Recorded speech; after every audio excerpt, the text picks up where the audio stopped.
in a way kind of putting it in, kind of the discussion about gender at the end of the day for a specific reason. This is just how things happen.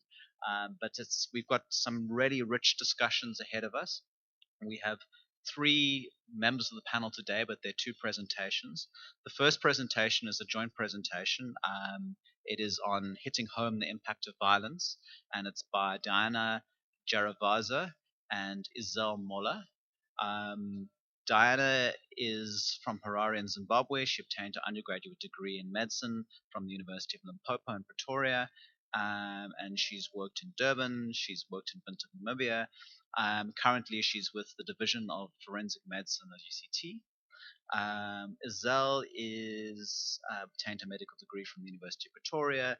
She's worked in Klerksdorp, and she is now based also with the Division of Forensic Medicine at the University of Cape Town. So without any further ado, I'd like to invite them to make their presentation. I understand that Izelle's going to speak first, and then Diana's going to speak after her, then Izelle's going to wrap up. Is that correct?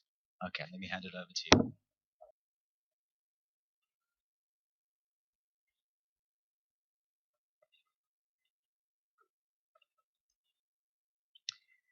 Okay, good afternoon. My name is Izelle. I am a registrar in the Department of Forensic Pathology here at UCT. My colleague and I, Diana, is just going to give you again a quick review of the stats and then going to share two quite sad and upsetting cases with you which we needed to deal with this year. And just a quick warning that some of the graphics might be distressing to sensitive viewers.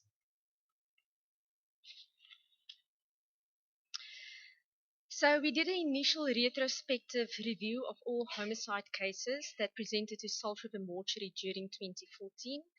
And we worked with raw data that was obtained from our own office database. Salt River is one of two level M6 mortuaries in the Western Cape, meaning that we process more than 2,000 bodies a year. And it serves the suburbs, informal settlements, and townships of Cape Town with a catchment area that stretches from Atlantis to Kommetjie and from Camps Bay to Mitchell's Plain. In 2014, there were 3,461 admissions to Salt River in total, of which more than a third were admitted as suspected homicide cases. The other 64% included, which was non-homicidal, included road traffic accidents, suicides, natural causes, and procedure-related deaths, to name a few. Looking at the geographic distribution, so we mean by this the policing areas in which the incident occurred.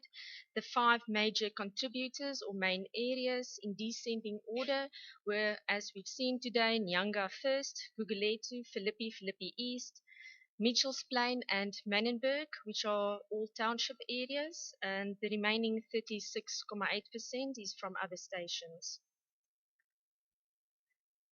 So 73.4% of the fatalities died at the primary or secondary scene and did not receive medical attention in hospital or in an ambulance.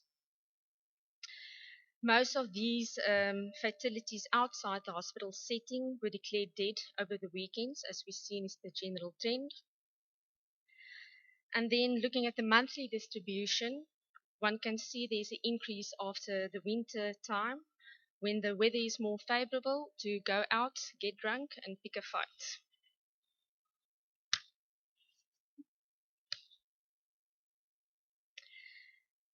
The majority population group in Cape Town, according to the 2011 census, is the coloured population.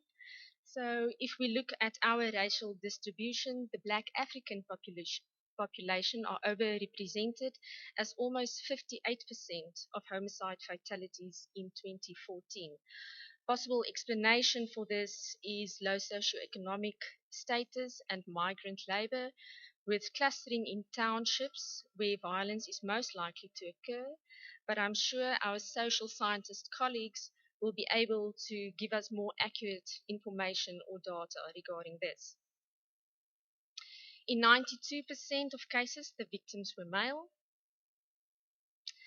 And in the age distribution, the majority of victims fell within the age groups between 18 and 24 and 25 to 44. So it's our young, supposed to be economically active citizens that are killed. I'm going to give over to Diana here.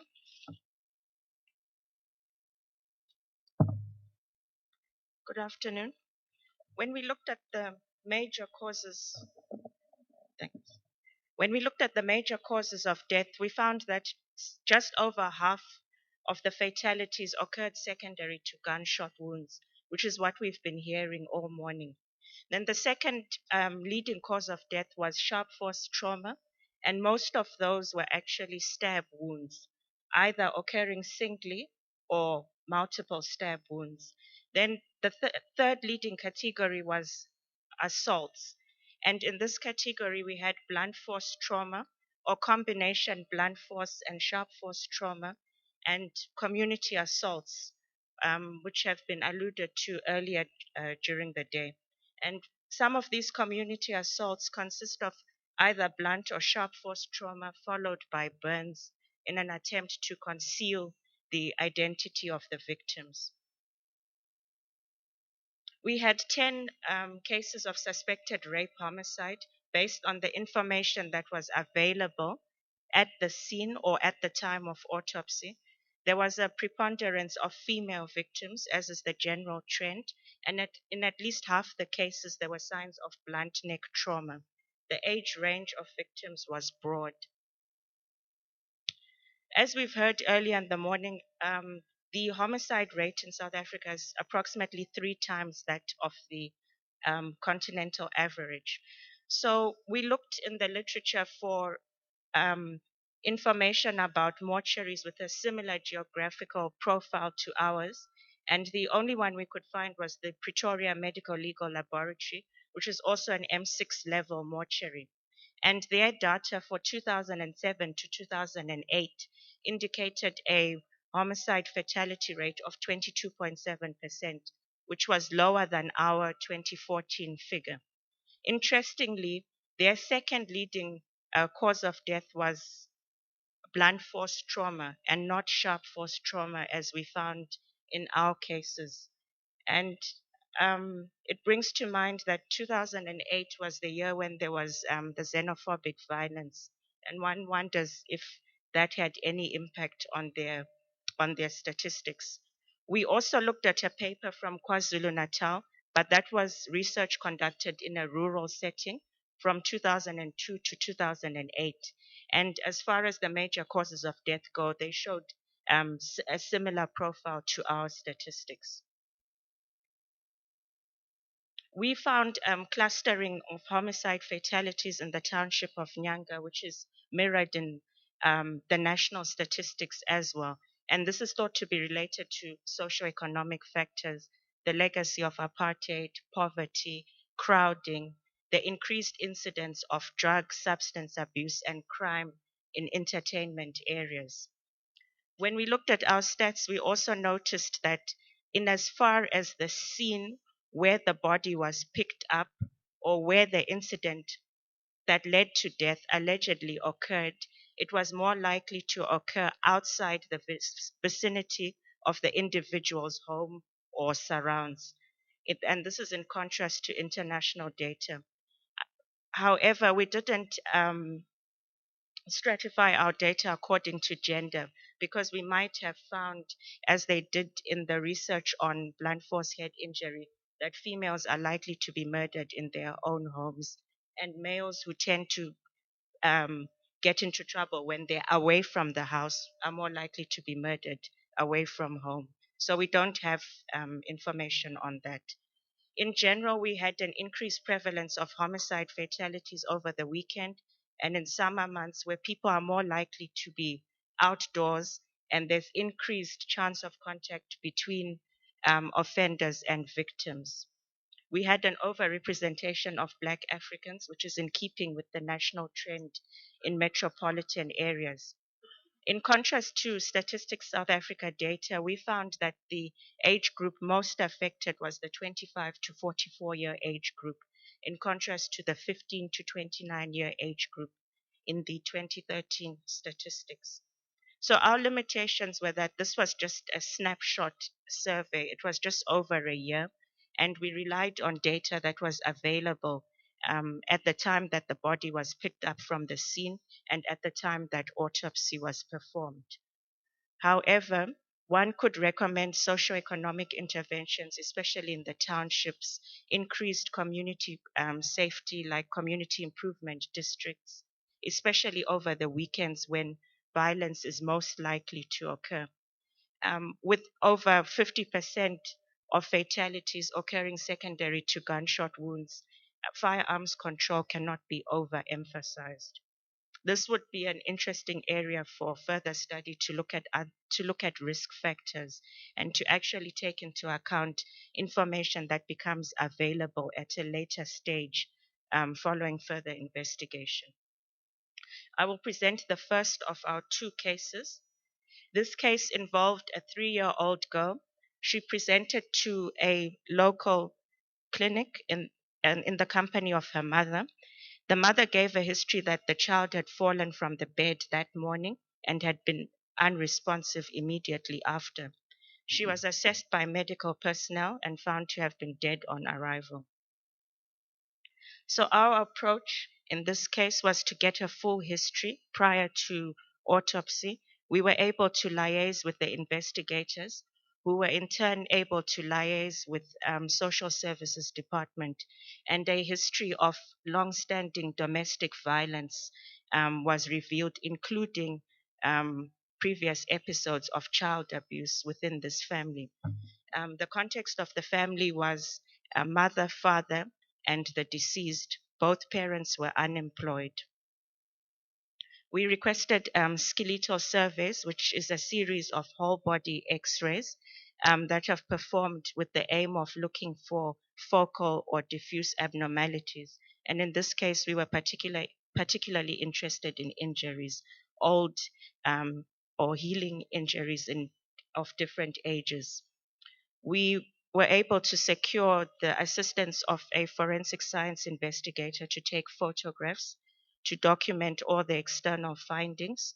We supplemented our routine external examination with examination of the ears, because ruptured tympanic membranes or blood in the middle ear is a finding that one may see in some cases of non-accidental head injury.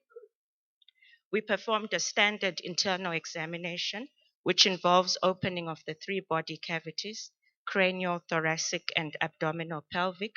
We supplemented that to include opening of the spine via posterior approach, removal of the eyes to look for signs of head injury, skin dissection to include a search for bruising, subcutaneous bruising that may not necessarily be visible on the skin. We also did performed dissection of the individual ribs to look for old and new rib fractures that may not have come out on the skeletal survey. Of significance on external examination, the child was noted to be underweight for age. She had multiple bruises and abrasions, of which most were acute, and otoscopy was negative. This diagram illustrates some of the facial injuries. You can see abrasions of the lips and bruising of the neck. Internal examination was significant for closed head injury, a fractured maxilla, healing rib fractures of different ages, subcutaneous bruising, an old left ulnar fracture, and acute and chronic spinal injury. This first photograph illustrates abrasions and bruising of the upper lip, bruising of the frenulum, overlying a fracture with dislodged upper central incisors. The second photograph is the reflected scalp on the right side of the head. So this is frontotemporal area, and this is the auditory or ear canal. And you can see that there's bruising recent bruising in the scalp tissues. There's very little fat or muscle in this tissue. The third photograph illustrates a closed head injury because there were no fractures to the skull. The dura was intact, but we can see there was acute left subdural hemorrhage and there were torn bridging veins in the parietal area. After dissection of the eyes, we were able to see, it's not very clear on this, but there are retinal hemorrhages, especially in this area. There's hemorrhage in the optic nerve, and there's soft tissue hemorrhage around the optic nerve. And the left eye was more affected than the right, which is the side of the subdural hemorrhage. This is the left eye. Spinal dissection revealed acute bruising in the lower lumbar spine, acute spinal injury. This is the spinal cord removed with the dura intact. This is supposed to be white. There's acute subdural hemorrhage. This is the lumbar portion, so thoracolumbar portion. And when we opened the spinal cord and rinsed off the blood, there was evidence of previous hemorrhage into the subdural space. So this is a chronic subdural, the orange or brown pigment. Examination of the thoracic cavity revealed multiple old rib fractures. There was a fracture of the sixth left rib that was picked up by skeletal survey. That showed a lot of callus and they had been refractured. So in this incident, there was hemorrhage in that same area, but she had a number of old healing rib fractures posteriorly. Subcutaneous dissection of the right arm medially showed bruising, and this is the healing left ulnar fracture. We supplemented the autopsy with blood for toxicology. That came back negative. We've kept blood for genetics if it may be required or challenged in court that, for example, the child has a bleeding tendency. And we will perform histology for the aging of fractures. I'll now hand over to my colleague.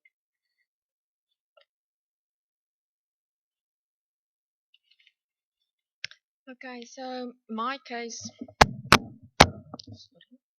was a 4.5-year-old girl. She was admitted to Red Cross Hospital on the 3rd of March in the early morning hours. According to the referral form that we got from Red Cross Hospital, it's a form that they fill in just to inform us about the case. She sustained a gunshot wound to the head, and there was an entrance wound to the left occipital region, which is the back of the head, and the exit were on the left parietal region, which is on the left side of the head, with brain matter herniating from the wounds. So the history is that a Glasgow coma scale was 12 out of 15 at the site, and on admission at Red Cross it was 6 out of 15. They did a CT scan of the brain, which showed traumatic brain injury. She was taken to theatre, during which they debrided the wounds. They made a burr hole to evacuate any hemorrhage, and they inserted some monitors and drains. So, but despite maximal treatment, the intracranial pressure remained high, and she was declared dead 2 days post-op and 3 days post-injury.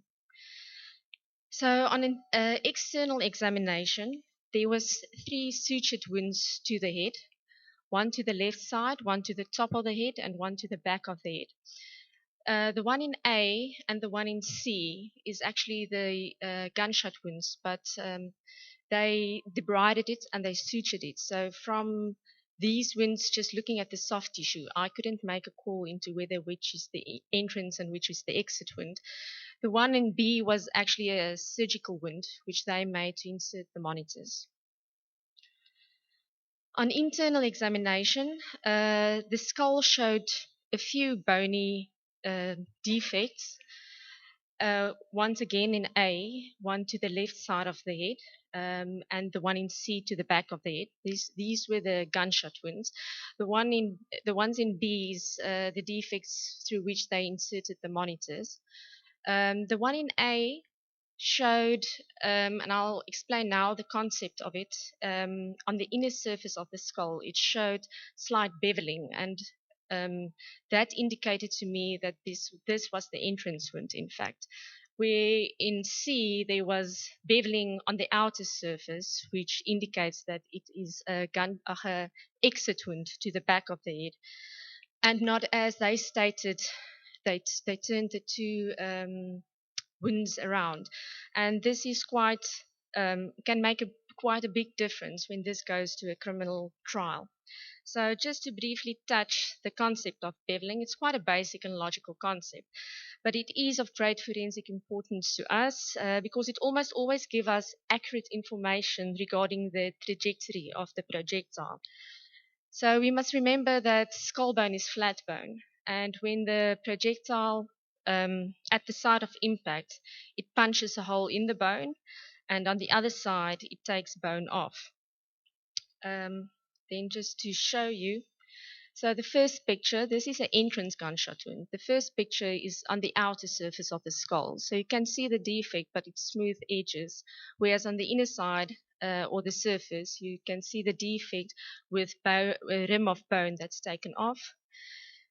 Exit looks exactly the same, but it's just on it's on the inner surface, it's smooth, and on the outer surface, you can see the rim of beveling. The brain we fixed for 4 weeks in formalin. It showed a large lacerated defect to the left side of the brain with associated subarachnoid hemorrhage in the surrounding sulci and some cortical contusions to the left temporal surface. On axial section, it nicely shows the gunshot wound tract traversing the left cerebral hemisphere from the left parietal surface to the left occipital pole with associated cortical contusions, and there's also intraventricular hemorrhage. And this slide is to demonstrate the crowding around the brainstem and the cerebellar tonsils, secondary to brain swelling, which in this case was the final mechanism of death.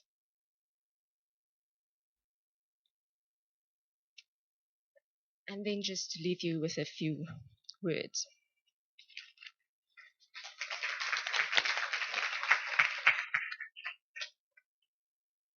Thank you, Izelle and Diana. I think that when we start talking about homicide, we often don't think about the process. Once someone has died, we just start talking about the stat. And I think that was a really insightful presentation to help particularly those of us social scientists out there that don't think about that process that the body goes through for investigative purposes, and actually how people die. Usually for us, you just study it from a social science point of view, just think about the body, and that's the body. Without any further ado, I'd like to hand over to Marianne Vanderschuren, who is going to be talking about, we've been having conversations about guns and knives and blunt objects that kill people. And Marianne's going to be talking about transport-related deaths. Marianne, she researches and promotes all forms of sustainable transport with the aim to reduce the negative impacts, such as air pollution and road fatalities. Before coming to South Africa, she worked on various national, particularly in the Netherlands, and international and EU projects for many, many years. She's been at UCT lecturing undergraduate and postgraduate courses for many years. Her research varies from rail feasibility studies in South Africa to multiple country comparison studies, including Africa, Asia, South America, and Europe. Marianne, you're very welcome.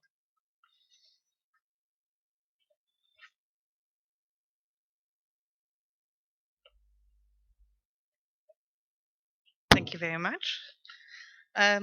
We are entering a slightly different field of research. As I said earlier, my name is Marianne Vanderschuren.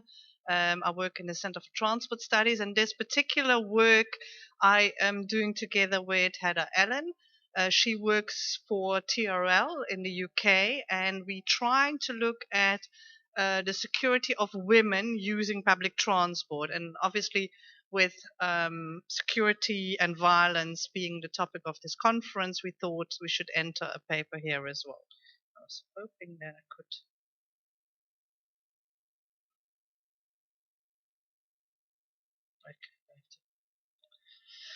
So I give you a little bit of background, and I think it's interesting for you, coming from a completely different field, to look a little bit at the comparison between transport and violent crimes and mortalities. I'll look at some international literature and the media, and then I'll talk about security and transport using a completely different data set than we have spoken about up until now. This is ongoing research, so I'll let you know what we're trying to do in the near future and come to some conclusions. So, protection and access to services are basic human needs. We all need that. Pavlov already established it. Freedom of movement is included in the South African Bill of Rights, and I think that's really important to keep in mind. Gender-based security issues are reported worldwide. Private vehicles in the literature are seen as more secure than public transport. In South Africa, poverty leads to more use of public transport, especially by the poor. And women use public transport more often and for longer trips and more complicated trips, dropping off children, etc., and then carrying on with their day. So there are big gender issues. Okay, so I'm borrowing some stats from colleagues that have spoken before. Violent crime, and the numbers might be low there, but we're talking about 31, 32 murders per 100,000. We do have attempted murders, and they're sitting around the same type of numbers. I see people smiling. I know I'm using your work, but I just thought I'll make the connection. Sexual offenses and other assaults are a little bit down apparently, and I just took an arbitrary year that I could find, the data that I could find. If you then start looking at what happens in road safety, and I think this is the eye-opener for some of you. So let's stick with this murder stat of 31, 32 per 100,000. My data is World Health Organization 2013. So we would be comparing to that very first number. The yellow bar here is our global average on the road, 17 fatalities per 100,000.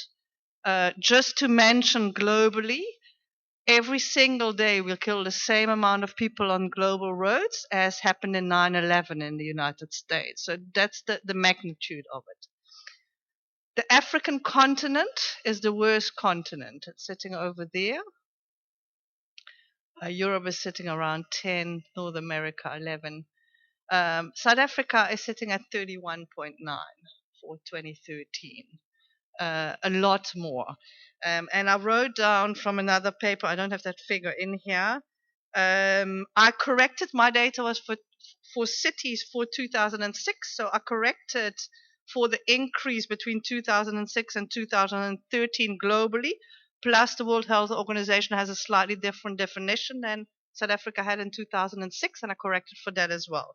And then the stats for some of our South African cities are Bloemfontein topping with 50 fatalities per 100,000, Pretoria following with 35, Durban 33, Johannesburg 31, Cape Town 30, and PE 26. That's the number of fatalities per 100,000 inhabitants in those cities. Then if we're looking at the academic literature and the media, we try to look at women's safety, personal security, public transport or public transit, depending on which literature you look at. They use different terminology. Fear in transport and public transport, harassment and rape. And let's see what comes out. In academic papers, and we had huge databases, the TRIT, the Transport Research Information Depository, was the biggest one, but we used a couple of other ones as well, and you can see the databases we used, the number of papers we found in this area, and the actual number of suitable papers in this area, and it's close to none. We research a lot of things, but not this. Security in transport is not researched. But if we look, and we heard about what the media is putting out there, well, internationally, and that's included South America, India, etc. So this was a particular a Google search, and including particular countries and newspapers. You can see the vast amount of articles that can be found in this field. So why are we not researching it? Well, that's one thing that we do want to change. In the media, what comes out is that there is a high level of harassment, physically and verbally, amongst women and girls. Incidents are largely underreported, and I think we find that in homicides and violence as well. Transport during off-peak times, so outside of the rush hours, are particularly dangerous for women. And then walking to public transport came out as one of the main issues that come out, and as seen as especially dangerous. Level of safety and security on public transport modes during trips are considered poor by women. And we see an increase of women-only transport coaches that are for women only around the world, and some media around that. Quite interesting on how we're dealing with that. More segregation, more apartheid. Don't you think it's interesting? From a transport point of view, and I know that this is a little bit outside of your comfort zone, but if we look at all trip ends, so if I walk to the bus and then walk from the bus, I have 2 walking trips and 1 public transport trip. That's how it counted. So it's based on trip segments. You see that walking is the most important. Most important mode of transport. If we look at all trips, you see how important public transport is. There are some differences between males and females of what modes of transport they use. And if I look at, has this changed over time? And in this case, for 2003, I only had time to get the work trips, so that's what I looked at. There has been a decline of train use, a decline of bus use after all the investments we have done in Gautrain and in BRTs. This is, I think, quite interesting to see. Minibus taxis have stayed the same. The car has increased. We walk the same. This is, again, walking segments. And there are some others, more motorbikes, etc.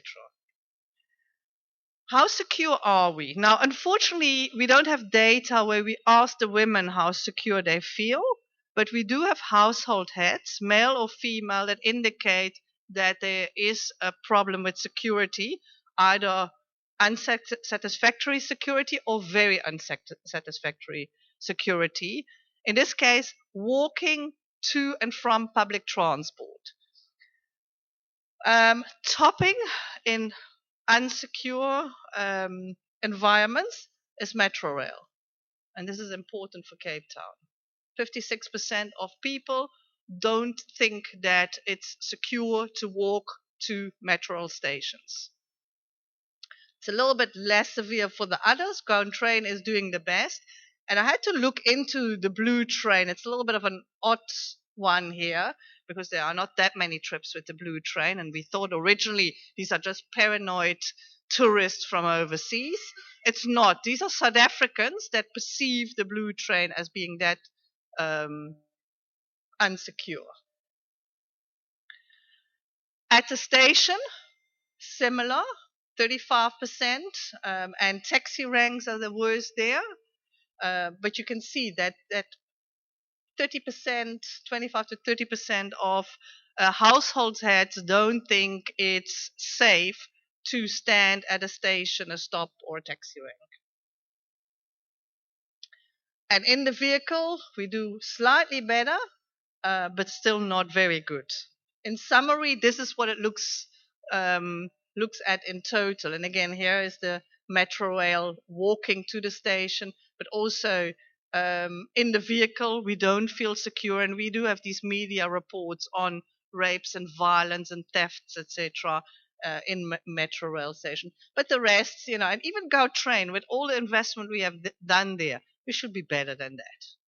I think.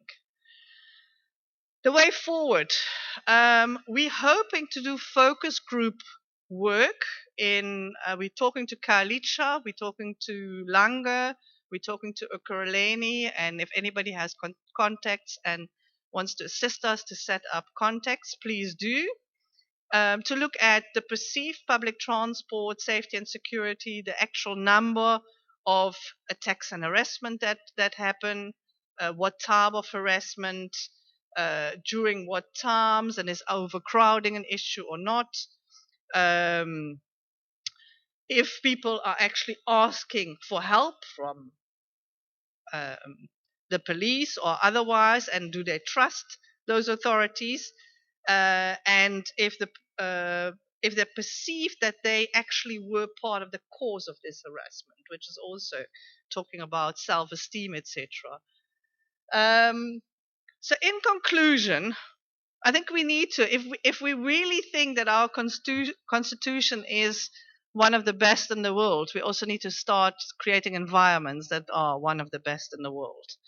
And freedom of women and girls is jeopardized in our transportation system. Poverty influences mode choice. Security concerns influences the public transport mode that we're using. Household heads are clearly dissatisfied with the level of security. And the next step for us would be focus groups. And as I said, any suggestions there are welcome. I would like to acknowledge UCT and TRL for their support.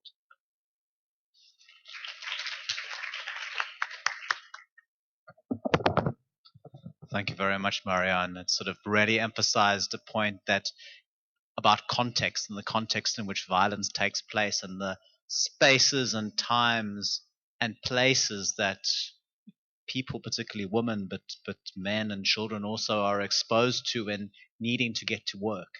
And we often tend to forget about the importance of transport and the vulnerabilities that happen there, because we hear about regularly reports, particularly in the Western Cape, getting robbed, mugged, stabbed, shot on trains, people getting to work, people being prevented from getting to work because of violence within the transport sector. We tend to also forget about the taxi wars that affected South Africa not too long ago, and then flare up every now and again, and how then those contexts affect buses. So I think that's a really important contribution. So thank you very much for your presentation. We have about half an hour or so for questions or comments. So I'd like to invite comments. Thank you for doing the work you are. I think it's amazing. So I'm going to focus on unintentional homicide. I love that, and I think we don't do enough on it. The city of Johannesburg is actually busy doing a roadmap for safety in the city at the moment, and I know Pretoria is also doing quite a bit. So I can give you contact people in those two metros if you're interested. But I often think anecdotally that the new bus lanes and all those things, especially in Pretoria and in Johannesburg, are such an obstacle course that I think they actually, for pedestrians, pose quite a safety hazard for falling over all the different levels and so forth. But that's a different potential issue. But yes, I'm quite happy to give you contacts because I think it's a very valuable study. Thank you very much. Thanks, Lizette.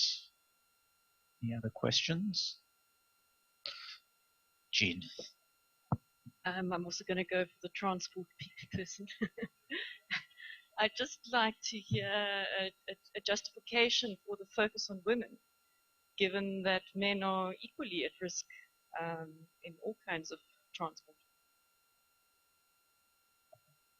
Thanks, Jean. I just have a question as well for Diana and Izelle. Would you, in your data, you kind of presented that you looked at specific high-risk areas or areas where many of the homicide victims were coming from, particularly in Yanga, Gugulethu, Mitchell's Plain. In your study, and you also pointed out that, gunshot wounds were, the major cause of these particular deaths. Did you notice any differences per area? Say, for example, somewhere like in Yanga, was it much higher in firearms, or Mitchell's Plain was that particular case? Did you do that particular data analysis? And if you did, would you be able to talk about that? There's a question right at the back.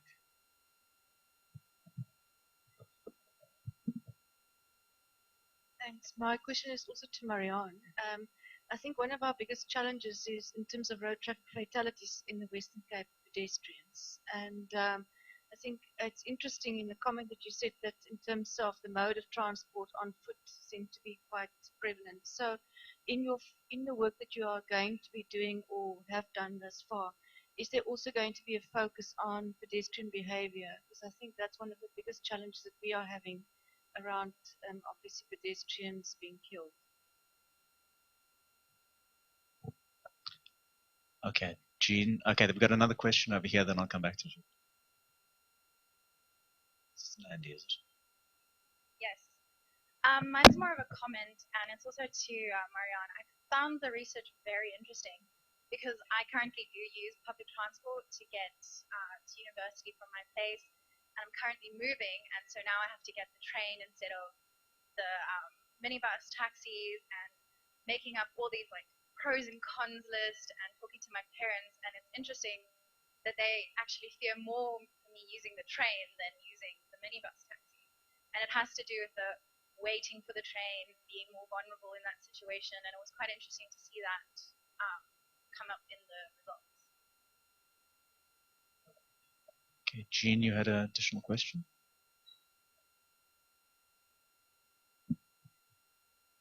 Sorry, I just did have a question for the others. I just wanted to know if Khayelitsha falls within your... No, it doesn't. So that's why it didn't come up. But certainly those trends are very similar to Nyanga. Well, let me give an opportunity for the panelists to respond, and then hopefully a few more questions would have percolated by then.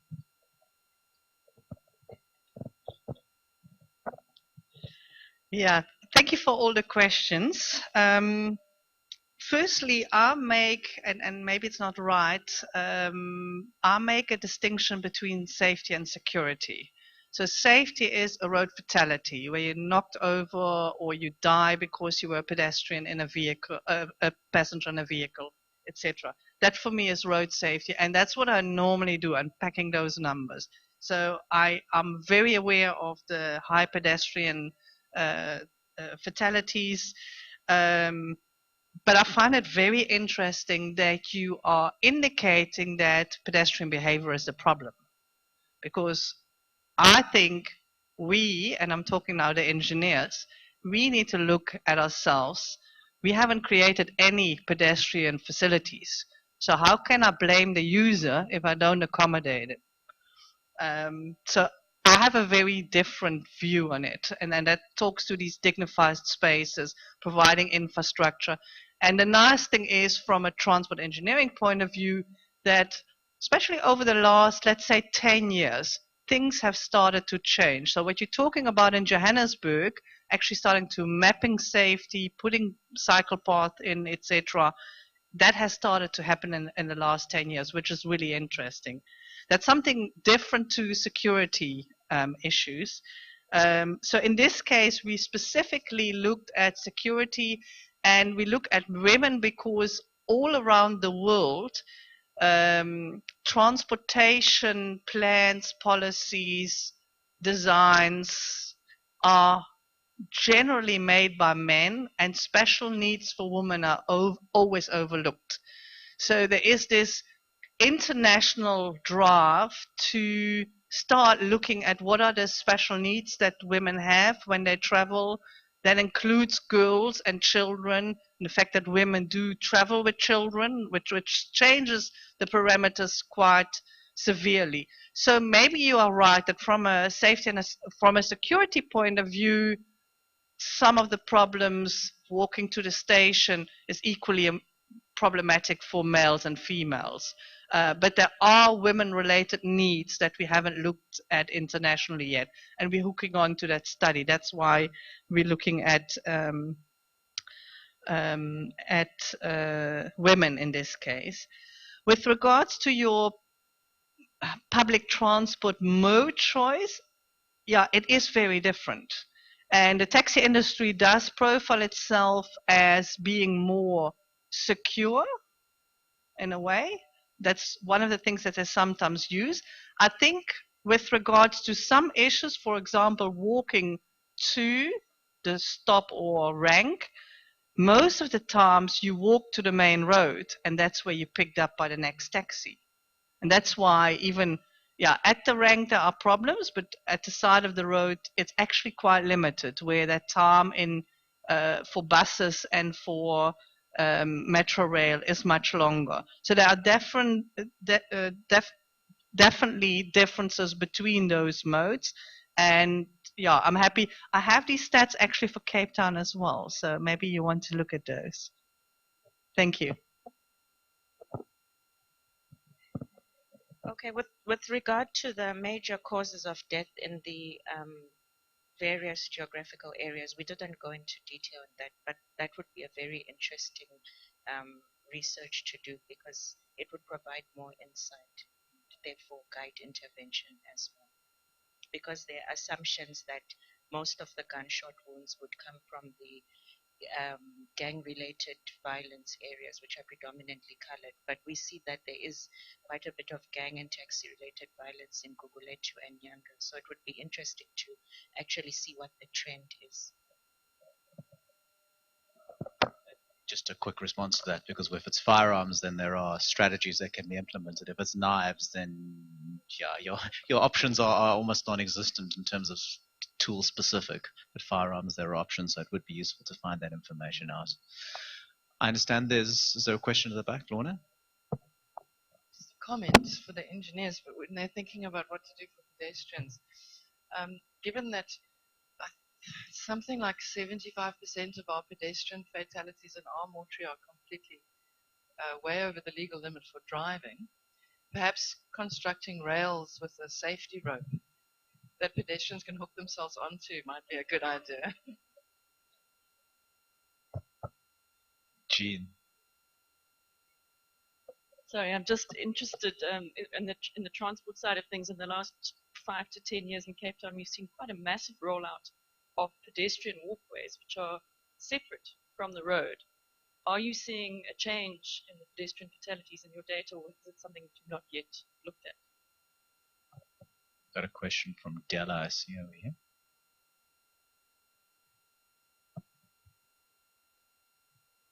I just wanted to ask Marianne what she thinks about, I know there's women-only carriages and trains in Japan and I think buses in Latin America, and you didn't think that was the solution. So I wanted to hear what you think would be preferable, because I think with the issue of harassment and sexual assault, that's definitely an issue that disproportionately impacts women.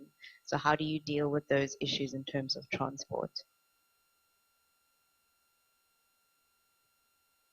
Okay, I don't see any further hands. Let me hand back to Marianne.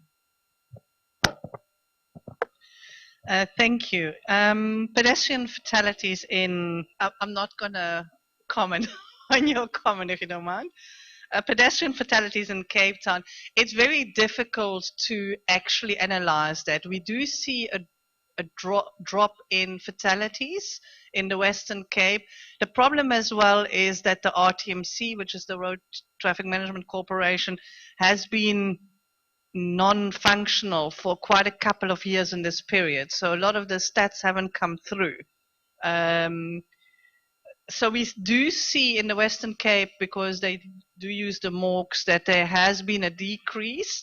The percentage of pedestrian hasn't really decreased in Cape Town. But I think it's also, at the moment, although there is more infrastructure, it's still on this huge scale in a growing city. It's not enough to actually make a difference. It will in the long term. And that hooks me to this woman-only whatever transport. I think we need to start creating environments where we want to be, where it's not only us moving quickly to get into transport or something else, but where we also as a community want to be. And by having more people on the streets, we're having more eyes on the streets, we have more security. So I think it actually, what we actually need to create as engineers, landscapers, etc., is environments that are dignified. And that will, I think, address a lot of the problems that we have with regards to violence and safety. I think it will also reduce the safety stats. Any final questions or comments? Okay, well, we're almost at time, so let me thank the three panelists for really insightful and interesting presentations that certainly kept us enthralled in the last session, because usually the last session people start to nod off. But also thank you to those of you who stayed. If we'd just like to give the panel a round of applause, please. And just really a word of thanks to everyone who presented today. Certainly it was, I learned a lot, and I think we got a real, more than a taste of the diversity of research that's going out there, that's been undertaken, that's been written up. I think we've got a really rich tapestry of analysis of homicide. Clearly there are major gaps, but certainly I think we've there's the opportunities for collaboration are opening up, opportunities for new areas of research are opening up, and certainly that's what I've got out from today. Tomorrow we have an equally diverse and interesting group of presentations, so I do hope all of you are able to make tomorrow as well. And we've got a full day tomorrow. Aim to start by 9 o'clock. Coffee will be available from 8:30, so those of you who want reasonable coffee, you know where to come. And also just to thank all the presenters who made the effort, who were here today, who gave us presentations. We can just give you a round of applause, please. Okay, thank you everyone. Please travel safe, stay safe, and we'll see you tomorrow. And if you have any admin related questions, just